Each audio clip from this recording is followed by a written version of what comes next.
The digital wallet policy of the Pheu Thai-led government is still in troubled waters. Despite numerous promises, the success of the scheme seems far from certain.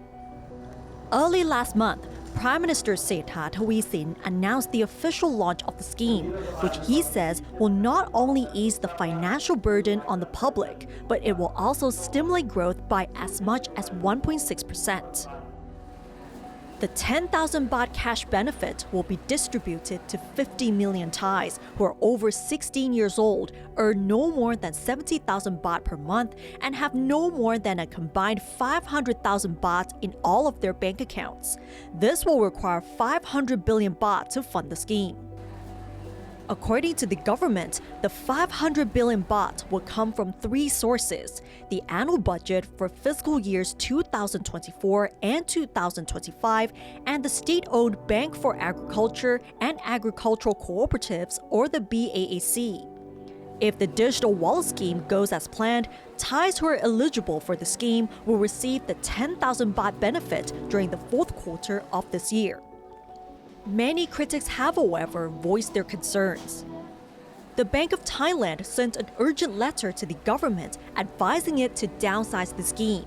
The central bank suggested that the benefit should only be provided to 50 million people who are considered financially fragile instead of the 50 million people as currently planned.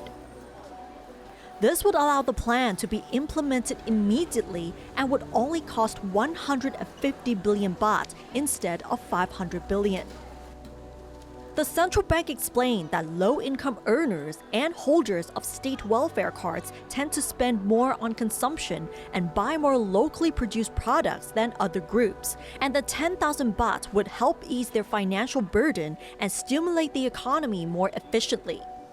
It also recommended that the digital wallet scheme be implemented in phases, which would reduce the potential impact on fiscal stability. The government has, however, brushed off the central bank's last-minute call, saying that there's nothing new in its recommendations and that the scheme has already been approved by the cabinet.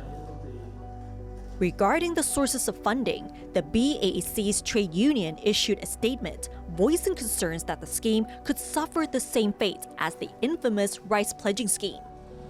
The Secretary General of the union expressed fears that the plan may repeat the same mistake when the BAAC board was pressured by the administration of Prime Minister Yingluck Shinawatra to lend the government about 50 billion baht to fund the rice pledging scheme, resulting in tremendous losses for the state and the lending bank.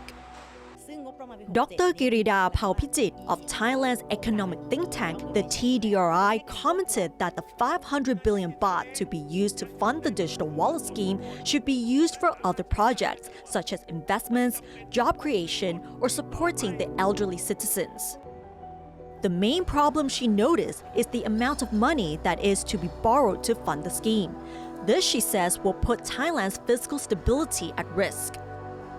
Borrowing more definitely incurs debt to the government, which means we all have to pay back in the future one way or the other.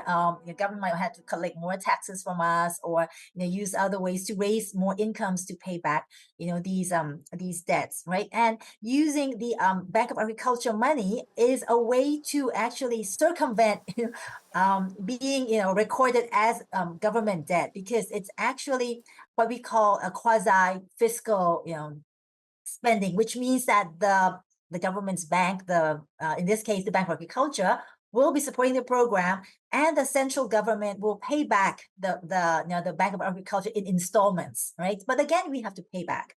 So there will be more expenses, more spending that we need to do in the future to pay back for this program in any case, although it's not recorded as a government's debt. So all in all, I would have to say that, of course, having more debt and more needed spending to repay this debt in the future does weaken our fiscal situation, and we don't have a lot of room left. For example, the budget deficit for the fiscal year 2025, which will begin in October, is now maxed out. There's no more room to increase. So if there's an emergency, if there's a crisis, God forbid, we will not be able to increase the spending from the budget. Meanwhile, Dr. Girida also agrees with the central bank's suggestion that the digital wallet scheme should be downsized to only low-income earners as it will use less public money. Nad Bunag reporting for Thai PBS World.